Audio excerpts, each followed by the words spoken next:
मित्रों नमस्कार। आज निश्चित रूप से जिन क्षेत्रों में आज चुनाव हो रहा है वहाँ पे आप चुनाव में मतदान करने ज़रूर जाएंगे, ऐसी हमारी अपेक्षा है। हमारे लखनऊ में तो आज 23 तारीख को चुनाव हो रहा है और हम लोग वोट डालने जा रहे हैं। चूँकि सवेरे हमें सबसे पहले आज के साहित्यिकी कार्यक्रम का वीडियो डालना था, वीडियो बनाना था, वीडियो का संप्रेषणीयता भी आवश्यक है, आप लोगों से संवाद स्थापित करना था। मित्रों, सबसे पहले हर एक हालत में, हर परिस्थिति में अगर आपके क्षेत्र में आज मतदान हो रहा है तो निश्चित रूप से वोट जरूर डालने चाहिए। पहले मतदान, फिर जलपान। जलपान मैं भी नहीं करूँगा। ये वीडियो डालने के बाद मैं सीधे, अभी 5 बजे है सुबह, मैं वोट डालने के बाद, इसको डालने के बाद पहले वोट डालने जाऊँगा, लाइन में जाऊँगा, फिर उसके बाद ही जलपान करूँगा। तो ये मित्रों, यही जज्बा मैं आपसे भी अपेक्षा करता हूँ कि वोट जरूर डालें। लोकतंत्र में वोट डालना अति आवश्यक है। खैर, अब तो हमारी बात तो मानी गए हैं कि आप वोट डालने जाएंगे। जब वोट डाल करके आएगा तब ये वीडियो देखेगा। अभी वीडियो भी देखने की ज़रूरत नहीं, बाद में देखेगा। हमारा दिव्यांगम आपके लिए समर्पित है, वो हमेशा आपकी प्रतीक्षा करते रहेगा। आप रात में देख सकते हैं, दोपहर के बाद देख सकते हैं, कभी भी देख सकते हैं। कल मित्रों आपने एक कहानी सुनी, बहुत अच्छी लगी होगी आपको। वो कहानी तो हमारी श्रीमती सुधा, हमारी बेटी श्रीमती सुधा सिंह जी वो कहानी आपको सुनाती रही हैं और बड़ा लोकप्रिय हो रही हैं। कहानियों का सबसे ज़्यादा वॉच टाइम कहानियों पे मिलता है हमें। और उस कहानियों का यहाँ तक कि वॉच टाइम गया है कि कोई वीडियो 140-130 घंटे भी गया है। और सामान्यतः कोई भी वीडियो कम से कम न्यूनतम अगर चलता है तो 30 घंटे तो ज़रूर चलता ही चलता है। तो उनके इस जज्बे को मैं सलाम करता हूँ, प्रणाम करता हूँ, नमन करता हूँ, आशीष देता हूँ। और आप भी उनको, लेकिन उनका ये प्रोत्साहन, उनका ये परिश्रम तभी सफल है जब आप उनकी तारीफ करें। हम भी उसी क्रम में, आज साहित्यिकी कार्यक्रम है। साहित्यिकी में हम थोड़ी चाहते तो ये थे कि आपकी रचनाएँ, आपकी सर्जना शक्ति को हम बढ़ाना चाहते हैं। देखिए 10-12 एपिसोड जब हो जाएंगे तब तक तो आप तक हमारी बात पहुंच जाएगी। सृजनशीलता आपकी बढ़ाना चाहते हैं, आप आएँ हमारे बीच में, आप कहानियाँ सुनाएं, आप कविताएं सुनाएं, आप अपना कोई लेखन भेजें, आप अगर पेंटिंग करते हैं तो पेंटिंग भेजें। कुछ न कुछ सृजनशीलता हम अपने दिव्यांगों की, सकलांगों की, किसी भी की, हम विशेषकर हम दिव्यांगों को तो अवसर देना ही चाहते हैं, क्योंकि उनको अवसर कहीं नहीं मिलता है।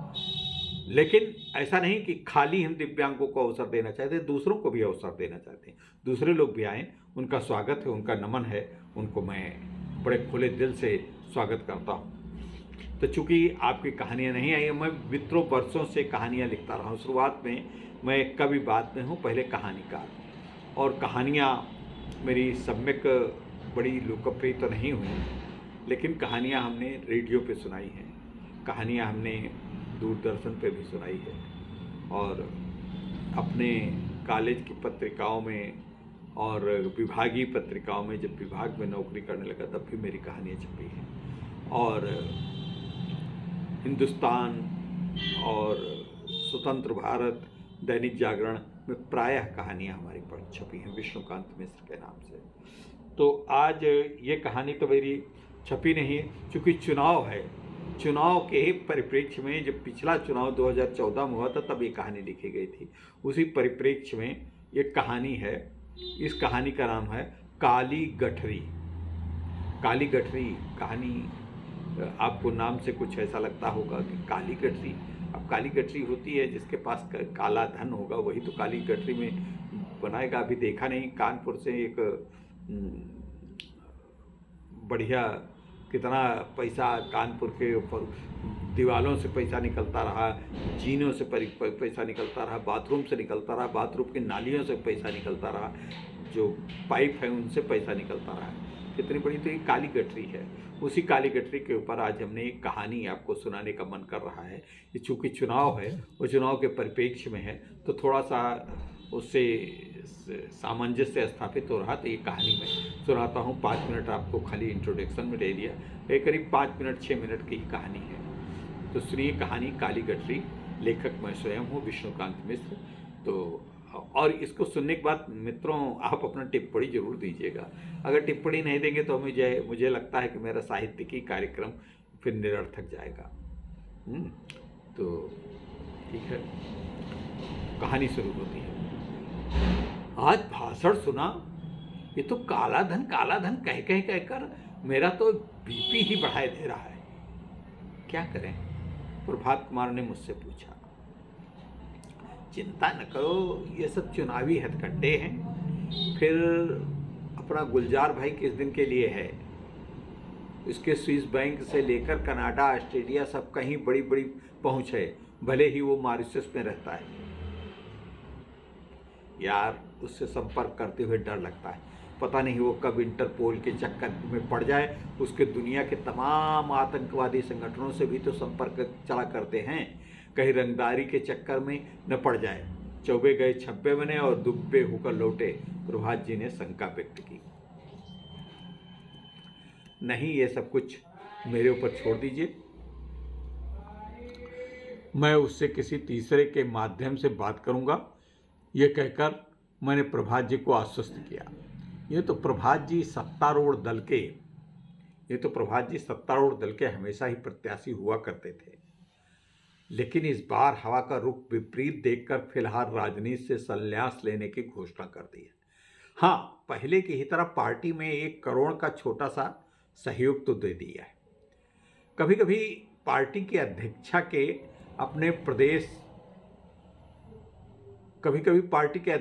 अपने प्रदेश के चुनावी दौरे पर उनकी चरण वंदना करने जरूर पहुंच जाते हैं, और जो भी बन पड़ता है प्रत्याशी को भी आयोजन करने में छोटा मोटा आर्थिक सहयोग कर देते हैं। मेरे पत्र प्रकाशन में जब भी घाटा होने लगता है, तब बेचारे लाख 10 लाख देने में कभी मना नहीं करते। इसी कारण मेरा सदा सर्वदा समर्पण उनके प्रति मुखरित होता रहा है। वो दोस्त क्या जो अपने मित्र का संकट मोचक न बन सके। प्रभात जी का लंबा कारोबार है और उतनी ही काली सफेद पूंजी। वो इतने सहृदय हैं कि अपने दूर से दूरस्थ रिश्तेदारों को भी घर बनवा दिया है।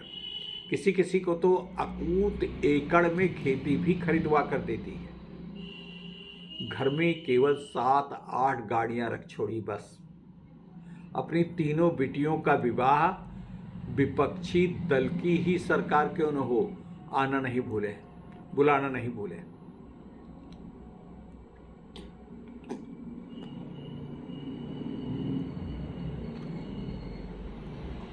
अपनी तीनों बेटी का विवाह बड़ी धूमधाम से किया। सभी में प्रधानमंत्री से लेकर सूबे के मुख्यमंत्री भले ही विपक्षी दल के ही क्यों न हो, आना नहीं भूले। इस बार भी यदि उनकी पार्टी जीत गई तो उनको किसी प्रदेश का राज्यपाल बनना तो तय है। एक बार प्रभात जी थोड़ा मुझसे नाराज हो गए थे। उनको पता नहीं किस मुखबिर ने खबर दी थी कि उनके यहाँ इनकम टैक्स की रेट पड़ने वाली थी। वो मेरे पास गहनों से भरी संदूक, किसी ने उनको बताया था कि इनकम टैक्स रेट आपके यहाँ पड़ने वाली है, तो वो मेरे पास गहनों से भरी संदूक और 15-20 करोड़ रुपए अपनी जमानत के रूप में रखना चाहते थे, अपनी अमानत के रूप में रखना चाहते थे। और मैं डरपोक पंडित, भला इतना बड़ा कदम कैसे उठा लेता? थोड़ी बहुत रकम होती तो रख लेता।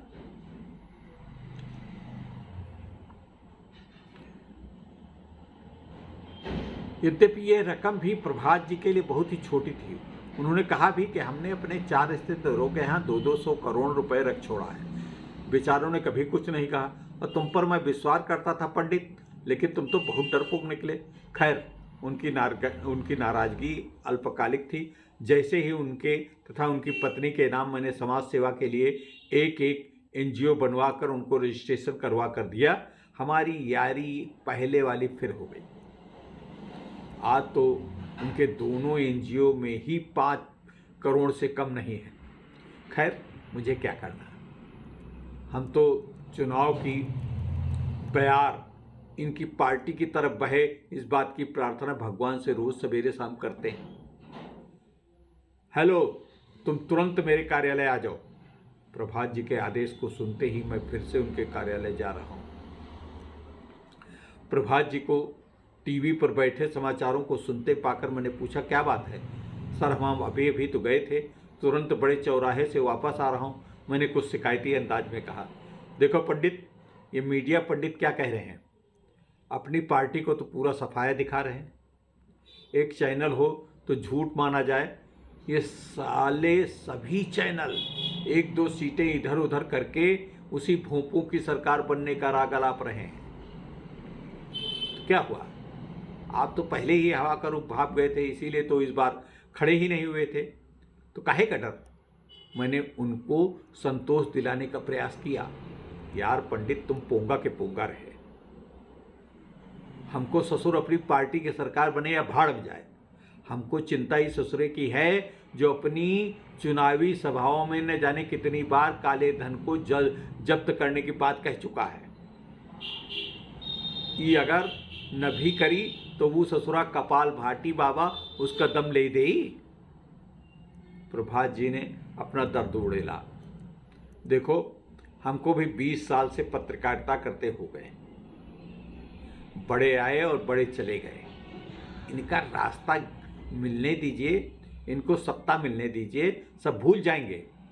आखिर पॉलिटिशियन के अलावा बड़े बड़े कारपोरेट उद्योगपतियों से पता नहीं कितना चंदा ले चुके होंगे, तो इनका काला धन क्या स्विस बैंकों में जमा करेंगे? इनको छोड़ो। जो आपकी पार्टी शासनकाल के 60 सालों में ब्यूरोक्रेट्स रहे हैं, का सब बाबा हरिश्चंद्र जी की औलादे हैं? उनके मुंह पेट नहीं था? मैं तो प्रभात जी कहता हूं कि पॉलिटिशियन से ज़्यादा इन ससुरों का काला धन स्विस बैंक में जमा होगा। तो क्या आप समझते हो कि इनके ऊपर कोनो सरकार हाथ डालने की हिम्मत कर सकती? मेरा भतीजा कस्टम में है, उसकी सोनाली पोस्टिंग है। बता रहा था कि 10 लाख महीना यह अपने सबसे बड़े एडिशनल कमिश्नर साहब को पहुंचाता है। जब साहब की कमाई समझ में आई, एक कमिश्नरेट में ऐसे छोटे छोटे ऑफिस 20-30 से कम नहीं है। और ये CPWD, राज्य सरकारों का PWD, रजिस्ट्री विभाग, पुलिस विभाग और ये RTO, इनसे क्या आप समझते हैं कम वसूली होती? इन विभागों के आकाओं का सारा काला धन आप ही की तरह स्विस बैंक में होते हैं। मैंने विस्तार से समझाया। जब भी जाता हूं प्रभात जी अपने कमरे से आगंतुकों को बाहर कर देते हैं। अधिकांशतया हम दोनों ही उनके भव्य प्राइवेट कक्ष की शोभा बढ़ाते हैं। उनका परिवार तो गृह जनपद देहरादून में रहता है। पहले से आवंटित अपने मंत्री के आवास में अपने 5-6 कर्मियों के साथ अकेले रहते हैं। गेट पर 2 बार पुलिस की वर्दी वाले सिपाही हैं, 2-4 पुलिस की वर्दी वाले सिपाही हैं। बेचारे ये नियमित आगंतुकों को झूठ मूठ की पूछताछ के बाद जाने देते हैं। मुझसे तो ये औपचारिकता भी नहीं करते। सहसा ही अति सुंदर खोडसी कमरे में प्रवेश करती है। सहसा ही अति सुंदर खोडसी कमरे प्रवेश करती है। प्रभात जी थोड़ा अचकचा जाते हैं। आखिर मेरी उम्र की भी तो थोड़ी मर्यादा है। अभी आप पास के कक्ष में बैठिए, कहते हुए प्रभात जी अंदर के कर्टन की तरफ इशारा करते हैं और वो आज्ञाकारिणी बिना किसी विलंब के अंदर चली जाती है। अच्छा, मैं चलूं? मैंने आज्ञा मांगी। प्रभात जी ने थोड़ा सकचाते हुए सहर्षा अनुमति दे दी, लेकिन इतना याद दिलाना नहीं भूले कि हमारी समस्या को गंभीरता से लीजिएगा, कहते हुए 1000 के नोटों का बंडल मेरी ओर बख्शीश में बढ़ा देते हैं। पंडित, इस कमरे में कौन आया, क्या हुआ, क्या वार्ता की, ये सब भूल जाना। उनके कहने पर हाथ जोड़ता हुआ मैं खीसे निपोड़ते हुआ विदा हुआ। उनके कहने पर हाथ जोड़ता हुआ, खीसें निपोड़ता हुआ मैं विदा हुआ। जी जी जी जी। पत्रकार नामक जीव कभी कुछ भूलता नहीं है। ये बात दूसरी है कि उसकी स्मरण शक्ति पर अनुग्रह की जाली तान दी जाती है, और जब तक ये जाली है तब तक सब लुका छिपा ही रहता है। मैं घर आ जाता हूँ। मेरे असिस्टेंट ने संपादकीय डेस्क की कुछ डाक अवलोकन और अनुमोदन हेतु मेरे घर भेज दी है। मुझ भूख जोरों की लगी है। पंडिताइन डाइनिंग टेबल पर खाना लगा चुके हैं। तो देयम वस्तु गोविंदम कहकर आचमन के साथ भोजन पान करने लगता हूँ, लेकिन जिह्वा के साथ ही मस्तिष्क में भी बहुत कुछ चल रहा है। ये नेता किसके हुए हैं? वैसे अब सरकार बदलना तो तय है। यूपीए के तो अब दूर दूर तक कोई संभावना नहीं दिखती। इस चैनल जो कह रहे हैं, क्यों न हम भी अपने दैनिक में झूठ मूठ का वैसा ही सर्वे निकाल दूँ। कभी चुनाव परिणाम आने में 16 दिन है। आखिरी चरण के मतदान से पहले हमारे अखबार का भी बोलबाला हो जाएगा। इसी बीच प्रभात जी के माध्यम से अपने अखबार के लखनऊ कार्यालय भवन का शिलान्यास क्यों न करवा दूँ। उनका शिलान्यास पटल पर नाम लिखने का मतलब है उनसे 1 से 5 करोड़ तक का दान प्राप्त हो जाएगा। खाना निपटाने के बाद जल्दी जल्दी लखनऊ प्रभारी सिन्हा साहब को फ़ोन लगाया और उनको अपनी योजना विस्तार से समझाई। तुरंत ही तारीख की फिक्स कर दी। सिन्हा जी ने आचार संहिता का रोना रोया, लेकिन मैंने डपटा कि ये कोई सरकारी कार्यक्रम नहीं है। मैं प्रभात जी को वैसे ही बुलाऊंगा, कोई भीड़ नहीं जुटाना है। अगले दिन सारा वृत्तांत अपने लखनऊ प्रभारी सिन्हा जी को पूछते हुए प्रभात जी को बताया। क्या हो पंडित, आज मुंह लटकाए क्यों बैठे हो? तुम्हारी चहक को क्या हुआ? भाई मुंह तो हमें लटकाना चाहिए। प्रभात जी ने कहा। इस नमक खराब मीडिया के कारण आज तो पंडित तुम्हारे पेपर ने भी सर्वे में हमें बिल्कुल ही साफ कर दिया है। क्या तुम्हारी उदासी का यही कारण? प्रभात जी ने पूछा। नहीं सर, कोई ऐसी बात तो नहीं है, लेकिन ये खराब तो लग ही रहा है। इसके अलावा हमारी सिरदर्द का कारण ये लखनऊ वाला सिन्हा है। उसने एक नया हमें झमेला शुरू कर दिया। लखनऊ वाली बिल्डिंग के शिलान्यास के लिए आपसे पूछे बगैर मुख्य अतिथि के रूप में आपका नाम डाल चुका है, और 3 दिन के बाद कार्यक्रम भी तय कर दिया। कम से कम पूछना तो चाहिए था। मैंने कृत्रिम आक्रोश को प्रदर्शन किया। प्रभात जी बोले, इसमें नाराज होने की क्या बात है? हम चलेंगे। कम से कम इस रमसानी माहौल में, इस मिसानी माहौल में थोड़ा मन को आराम तो मिलेगा। प्रभात जी ने कहा। वो तो ठीक है, लेकिन बिल्डिंग को बनवाना सरल तो नहीं है। इस बार हमारे दिल्ली अखबार की भी गिरावट रही है। हर अखबार में ये दिन मालामाल होने के लिए थे। हमारा आपकी पार्टी से जुड़ाव के कारण प्रत्याशियों के ज़्यादा विज्ञापन ही नहीं मिले। अब आपकी पार्टी जुड़े रहे, कोई दूसरी पार्टी ने विज्ञापन ही नहीं दिया। हमारा तो भट्ठा बैठ गया। अब पैसा कहाँ से लाई? 40 से 50 करोड़ का प्रोजेक्ट है। मैंने झूठ मूठ के अपनी चिंता व्यक्त की। काहे परेशान हो पंडित? कहीं तो 5 करोड़ का चंदा भी दे दूं, लेकिन रसीद न काटना। रसीद काटे से बवाल होगा। प्रभात ने अपना औदार्य प्रस्फुटित किया। उन्होंने विषयांतर करते हुए अपने चिर परेशानी के मूल विषय पर लौट आए। मैं भी 5 करोड़ के आश्वासन से संतुष्ट हो चुका था। मैंने बताया, कलीम भाई से बात हो चुकी है। हवाला का मास्टरमाइंड है। उसने गुलजार के नाम पर एतराज़ जताया और किसी दूसरे विश्वसनीय के माध्यम से आपकी स्विस बैंक की जमा रकम को बाहर के कई धंधों में, जैसे होटल निर्माण, बंदरगाहों के ठेके, स्टील फैक्ट्रियों, शस्त्र व्यापार आदि में लाखों डॉलर का प्रतिमाह लाभ दिलाने की बात कही है। लेकिन उसने साफ साफ 10% की बात कही है। मैंने बताया। प्रभात जी ने माथे पर बल डालते हुए कमीशन का प्रस्ताव को नकार दिया और स्पष्ट कहा कि वो 2% से ज़्यादा कतई नहीं दे सकते। हम 2% से ज़्यादा कतई नहीं दे सकते। खैर, मेरी मध्यस्थता से 5 पर बात दोनों की तय हो गई। साथ में प्रभात जी ने 4-5 दिनों में ये सब काम निपटा देने की शर्त में भी बनवा ली। कलीम ने पूंजी को बैंक से निकालने और औपचारिकताएं पूरी करवा ली हैं और कल्पना से परे उस रकम को कई विदेशी योजनाओं में खपा भी दिया। जिस दिन प्रभात जी का स्विस बैंक से जमा धन शून्य हो गया, उस दिन उन्होंने शराब और शबाब की जबरदस्त पार्टी की। सम्मिलित होने वाले उनके बहुत से अपने थे जो कभी उनके साथ ही सदन में बैठा करते थे, या फिर उद्योग जगत के, मीडिया जगत की जानी मानी हस्तियां थीं। वो पार्टी उनके 67वें जन्मदिन के उपलब्ध होने की बात प्रेस को बताई गई। ये पार्टी उनके 67वें जन्मदिन के उपलक्ष्य में होने के निमित्त आयोजन करा गया है, ऐसा प्रेस को बताया गया। मैं इन पार्टियों से दूर रहा। मुझे भी कभी इन खर्चीली पार्टियों से कोई मोह नहीं रहा। मेरा तो एक ही उद्देश्य नगर नारायण तक ही सीमित था। हाईकमान ने प्रभात जी से पूछा भी, क्या ये पार्टी का पराजय का जश्न है?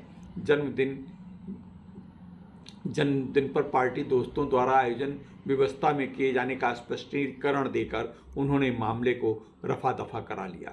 फिर भी प्रभात जी की पार्टी में काफ़ी समर्थक विभूतियाँ थीं। सरकार तो विपक्ष की बन चुकी थी। पार्टी ने प्रभात जी को राज्यसभा में सदन में पहुंचा दिया। प्रभात जी अब खुद काले धन को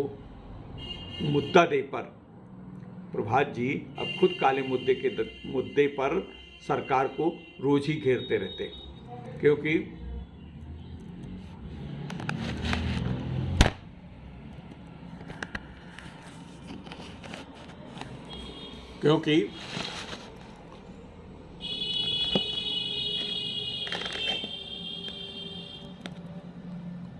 अवसर पर बधाई के साथ आकर्षक बुके दिन घेरते रहते हैं, क्योंकि राज्यसभा में उनकी पार्टी का अच्छा खासा दबदबा है। सदन से बाहर उनके सरकार में बैठे लोगों से भी काफ़ी अच्छी संपर्क हैं। यहाँ तक कि प्रधानमंत्री जी को भी विभिन्न अवसरों पर बधाई के साथ आकर्षक बुके देना नहीं भूलते।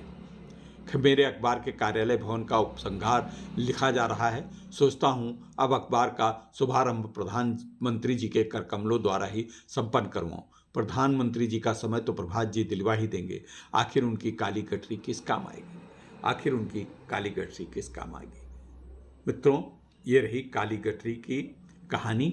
आपको कैसे लगी आप बताइएगा ज़रूर। आज मैं इस साहित्यिकी कार्यक्रम में बस इतना ही, चूँकि 22 मिनट से ज़्यादा समय लग गया होगा, और मैं यहीं पर ये कार्यक्रम संपन्न कर रहा हूँ। और आगे साहित्यिकी में आप लोग भी अपने भेजते रहें, इसलिए आप भी अपने सृजनशीलता का परिचय दें। और मैं इसी के साथ आपसे आज आज्ञा लेता हूँ। नमस्कार। फिर मिलेंगे अगले बुधवार को किसी नए विषय पे। तब तक हाँ, एक बात आज फिर याद दिला रहा हूँ, अगर अभी तक आप वोट न डालने गए हों तो वोट जरूर दे आइए। वोट देना बहुत परम आवश्यक है। देखिए मित्रों, आज इस कहानीकार की जितनी बात तो जरूर मानिए, वोट जरूर डालने जाइए, प्लीज़। धन्यवाद।